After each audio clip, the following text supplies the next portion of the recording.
What's up? So randomly today we got a new interview with Dave Filoni and Jon Favreau about Star Wars in general and what's next for Star Wars. As the title says, Dave Filoni and Jon Favreau on what's next for Star Wars with Entertainment Weekly. Yeah, I just thought it was real random, but I haven't seen these guys in a while and we do need an update with Star Wars at least every week, because we just don't know what's going on over there. There's a lot of problems and we just want good content. We want more content. So I'm interested to see what they say. Let's get into it. I just want to watch it. George. Oh, George Lucas. I don't know. That would be the best cameo. It's good that they've got a lot of chemistry together. A lot has Damn, changed do since we last need Star them? Wars Celebration. It was my first one. David Good been Star to a Wars lot. content. It was in Chicago, and it was 3 years ago, 4 years ago. Yeah, wow. It was before The Mandalorian ever aired. So I was getting to know the Star Wars fans. They knew me from my work at Marvel. I think they knew me as an actor, but it was my introduction. Now coming back here to Star Wars Celebration and to see the appreciation that they've had for the shows that we've made, because now we've done 4 seasons of television, 3 seasons of television since then. And of course now Dave is filming Ahsoka, which is on Disney Plus as well. Which should be an amazing show. Following up on the animated characters. Dave Filoni that directs created all George episodes. Lucas for, They're his characters. Star Wars animation. They're his characters. So it should be as amazing as the Clone Wars, Bad Batch, everything he's done. Rebels. It should be the best live action show we've had so far. Especially with the people who are in it. We're getting Hayden Christensen for flashbacks. We need to see Ahsoka and Hayden in live action together.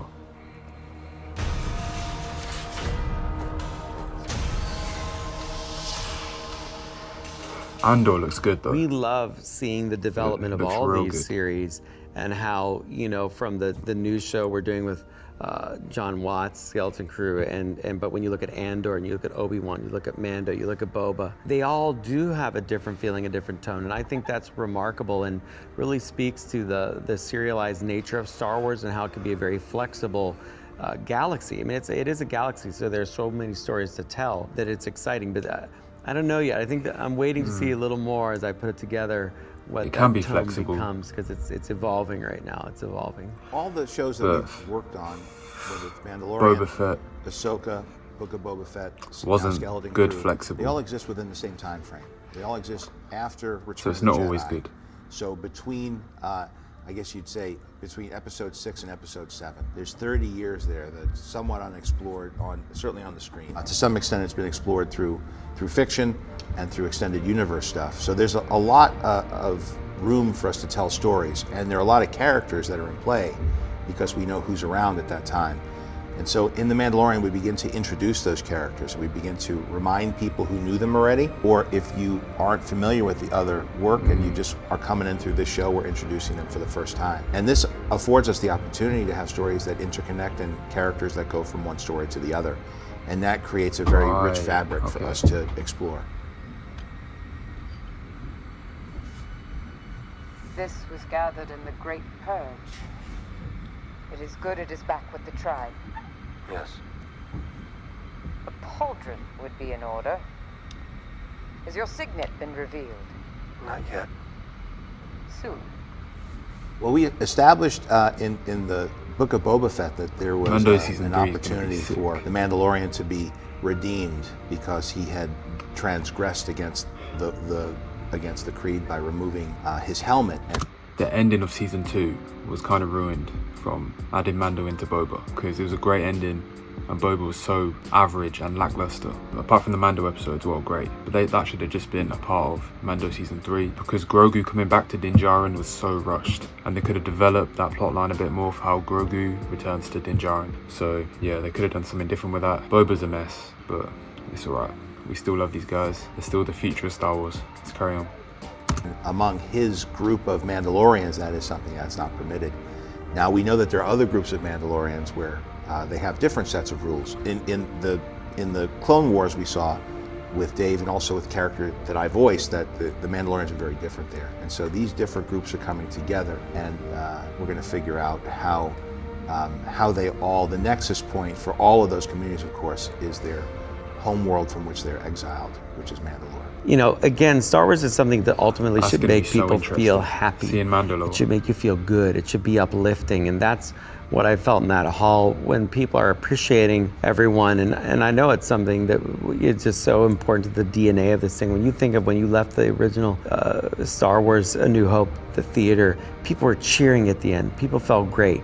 At a time when, you know, you could argue things weren't that great outside. So I think it's so important to give people this positive feeling that happens through these characters, this acknowledgement of these actors where people can come together and say basically thank you. I mean, that's all I hear all weekend if I run into people is thank you for this, thank you for that.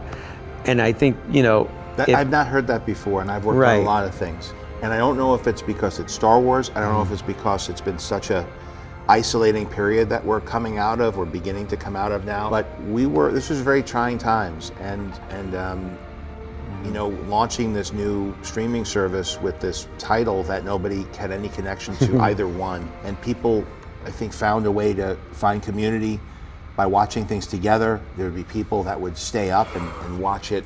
It's refreshing to hear this from these guys, man. So some You people need them are around more. midnight, 3 in the morning. Need more depending on where interviews you with live. them. And then on social media, they would all talk to each other. They would create memes. They would have message boards. And so I think it was a way for people to come together, even though They're aware. They felt see very everything. alone. And now that everybody's starting to come out and meeting each other in the sunlight again, and seeing that they all share common things, and that I really feel that there's a community here. And we went through Disneyland yesterday 100%, together, yeah. and it was a Star Wars night, and it was just very moving to feel how much energy and excitement, It's appreciation. been crazy. So much like your father.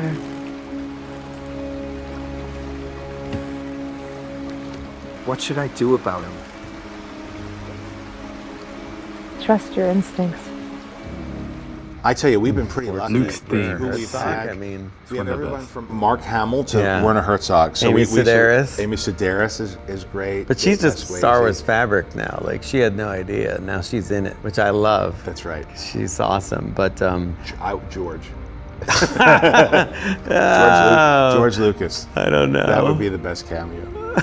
Well, You'd have to be the son of Baron Papanoida or something like that. I don't know. I wouldn't even speculate on that. It's hard for me to imagine what that day would be like. well, he's been on the set when Dave's been directing, so I love watching Dave and George together. George, I have tremendous respect for. I've been very fortunate to have great conversations where I've learned a lot. But when I see Dave and George Lucas together, that's like a whole lot. Because Father and son. together, 12 years. Yeah, Apprentice close to and that. master Yeah, type like shit. at least at 10. And Yeah. I mean, it was a master class. Every day was a master class. And so I'm trying to apply that every day and pass on what I've learned. I mean, it is the Jedi experience I've had. And so honestly, that's probably my biggest responsibility now. Is That's to sick. try to explain That's to great, people man. what George explained to me about why this all works, why it's different and unique from any other fantasy series or fiction out there. George lent it a unique point of view, and it's something that we have to take care of and, you know, work on to improve again and again and again. Perfect. See, that's what we needed to hear from Dave Filoni and Jon Favreau. They're so important to Star Wars and the future of it. That's so refreshing to hear, and we needed to hear something from somebody about Star Wars, because Marvel's doing their thing, and for some reason, of course, the way Disney is, we don't hear much about Star Wars anymore, man. It went from a top tier franchise to a B-Tech franchise because of the recent trilogy, of course, and the lack of hype and interest there has been because of it in the last couple years, including Obi-Wan, who was still average as hell, and Boba Fett, that's still average as hell. But with these two guys, Jon Favreau and Dave Filoni, you know, it's only going to be on the up. It's only going to get back to its prime, and I can't wait for it. These two are the only guys who can carry it back to how it used to be, and the hype and the popularity that it used to have, the magic that it used to have.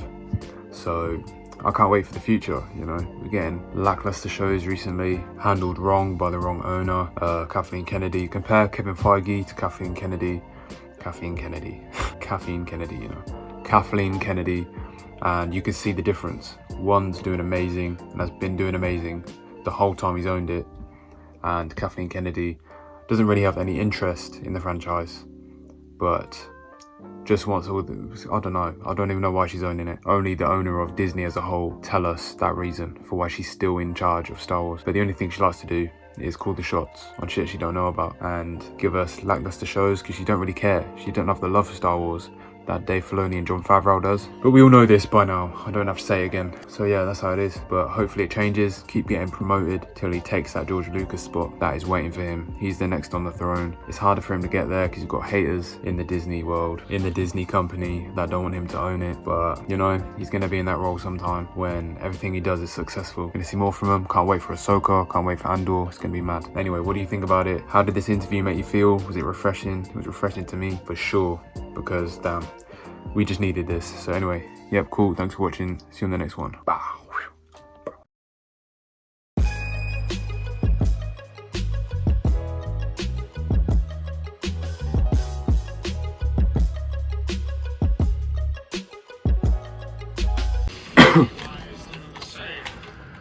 Bruh, cough at the right time, man. My timing with that cough was terrible.